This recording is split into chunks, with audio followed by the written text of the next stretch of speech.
Hi there, Capricorn. Welcome to your end of March 2024 General Tarot Update. It's Raina here. So before I begin, I just wanted to let you know that I have a second channel that I have been putting just tarot readings on. And I thought I was going to stop doing them here, but I'm going to continue to do one set of tarot readings, probably always during this period of time, the end of each month, just so that I have that kind of representation, because it's one of the services that I offer in my private readings, and I want to have demonstrations of that. But if you are one of those people who likes the tarot a lot, definitely check out the other channel. It's called Tarot Alchemy by Raina Moon. I'll try to put the link below every video. I haven't been doing that lately. And you might want to subscribe to that channel, because there'll be more. I already have an idea of what I'm going to do for April, like like kind of experiment with spreads and kind of fun stuff like that, where here I'm mostly astrology. So anyway, let's see, this is a deck called Flower Child Tarot with a 60s kind of graphic. It's kind of cool, kind of fun. Wow, you just got like 3 major arcana cards. What's up with that?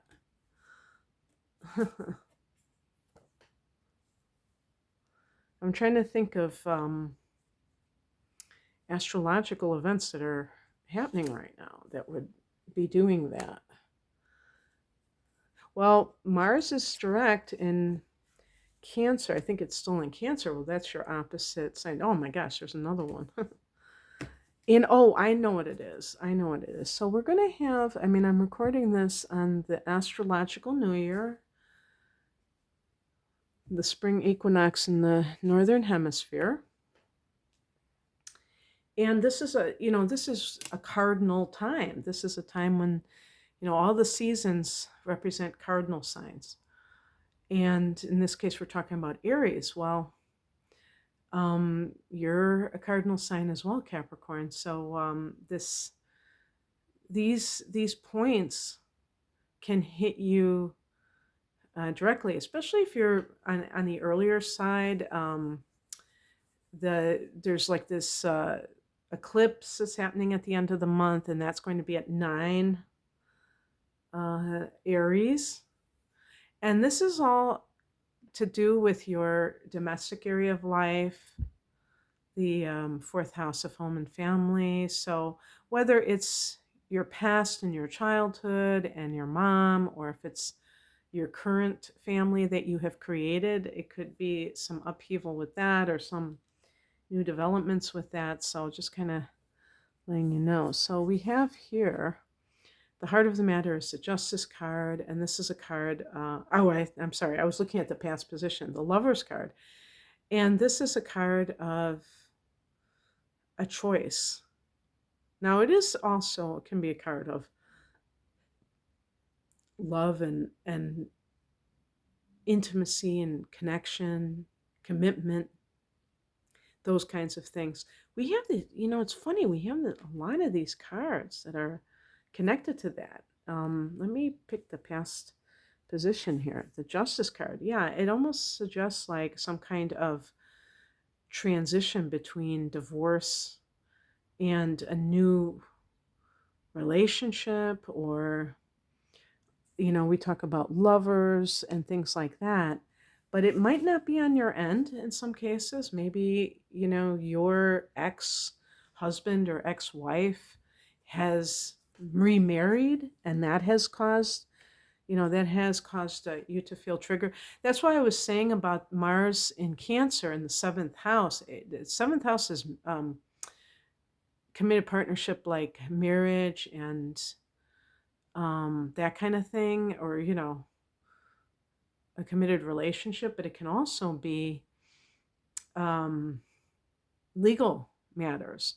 So Mars has been kind of, you could say that Mars has been a bit dormant while it was retrograde. Maybe there was some kind of lull in the action, and now it's like really, heating up, and it brings out all of this stuff to the surface that is maybe not very pleasant if you are going through the dissolving of your primary relationship. And maybe, even if you sought the divorce, it doesn't really matter because it still is kind of the death of a dream. And we have this as the higher message here, the death of something. Now, when I see this card, I do think of people who might be clinging onto that thing that they don't want to change. And I would say to be able to really,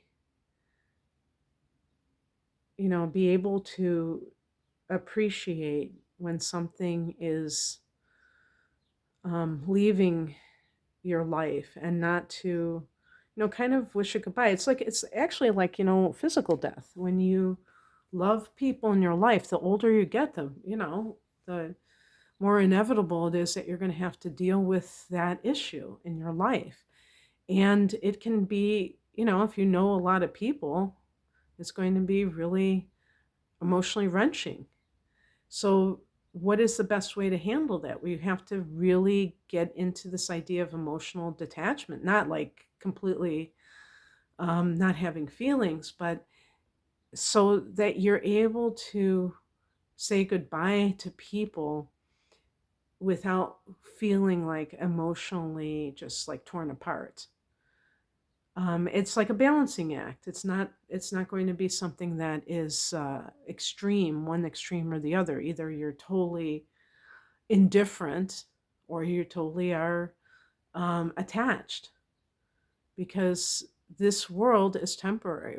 It feels so permanent, doesn't it?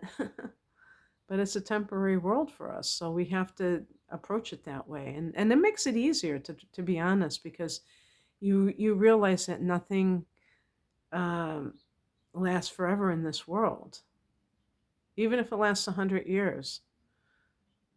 um, I remember one day, and this was about 7 years ago, because I've always lived very close to where my hometown where I grew up. And I was just sometimes I like to walk by my old house, even though I don't live in that town anymore. And it was torn down. And I was like just staring at it. I'm like, what the hell just happened?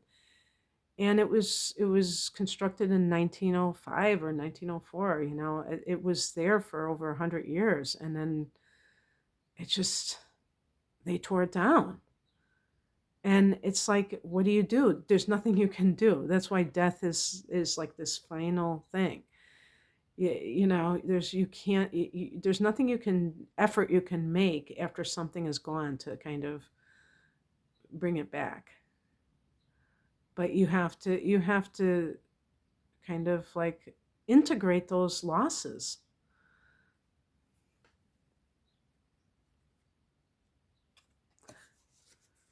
What crosses you is the Six of Wands. It's so funny because some of these cards, because this is a very new deck for me, I haven't picked them yet. I think this might be the first time I ever picked the Six of Wands, and I'm like, okay, what is this?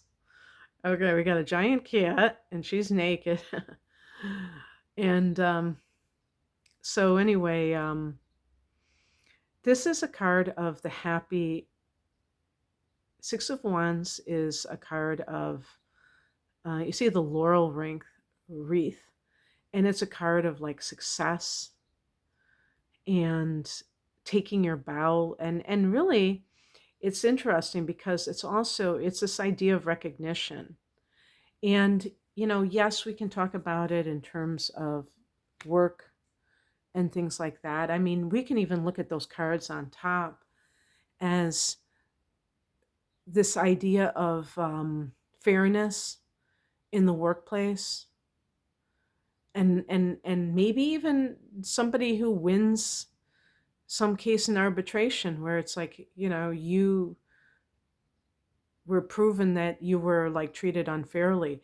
But it's like, now what? Because the death card really speaks to those events that may have felt unfair, whatever they are, whether it's in your love life, whether it's in the workplace. They, I think a lot of times they're there to kind of push us in a different direction.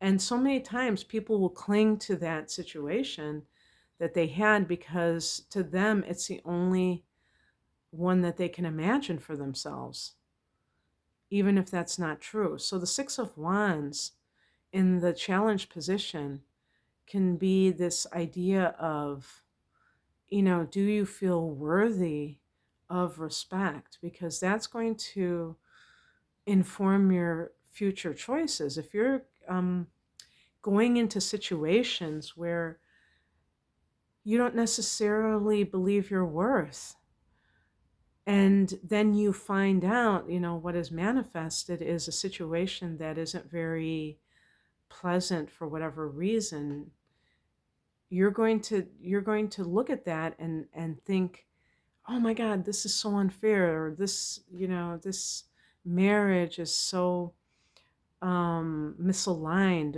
Why is this happening? But you're not going to trace it back to yourself. You're going to be looking at externals.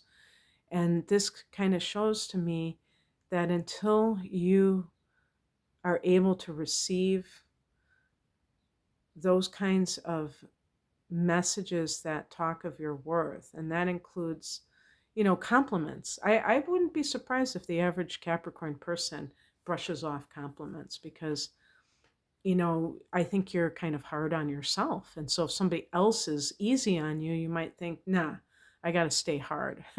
I have to, I have to be hard. I have to, ride myself and whip myself into shape. And I think that the Six of Wands is like believing, receiving your blessings, receiving those acknowledgments of your talent and your, good points, and not thinking that there's not being cynical about it, or not being, suspicious. I guess that is kind of like cynicism. What's coming in is the Ace of Cups. This is new love. So I do see with the Lover's card and the Ace of Cups, there's like this something being initiated. So it might have already been in the works. And, like for instance, a divorce, that you were just waiting for that cue to be able to move on with some other relationship. And we have as the outcome the Empress. Now, there might be some Capricorn women who are pregnant, maybe by somebody else. Wow. You're a modern Capricorn woman, I'll tell you that much. But this is a card of pregnancy. This is a card of, and they show her with a rounded belly. So it kind of speaks to that womb action, creativity.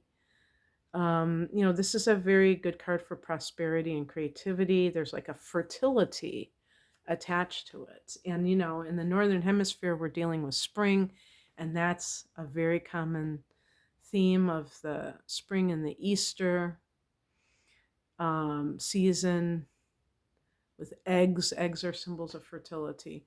So maybe this is also for some people new creative project that you're initiating. And, you had to make, it could have been a very difficult choice. But the point is that sometimes we know, we have a knowingness that something is right to initiate, to participate in. So, okay, that's what I have for you, Capricorn. I hope that this resonated. If you would like a private reading, and if you like tarot, but you also like astrology, please check out my whole enchilada, which is 3 full-length readings. an hour of natal chart analysis, an hour of transits for the upcoming 12 months, and a full-length tarot reading for a special price. I have other package deals, and I also have, you know, career readings, love readings. You can find out more information at the link below. Thanks for watching. Bye.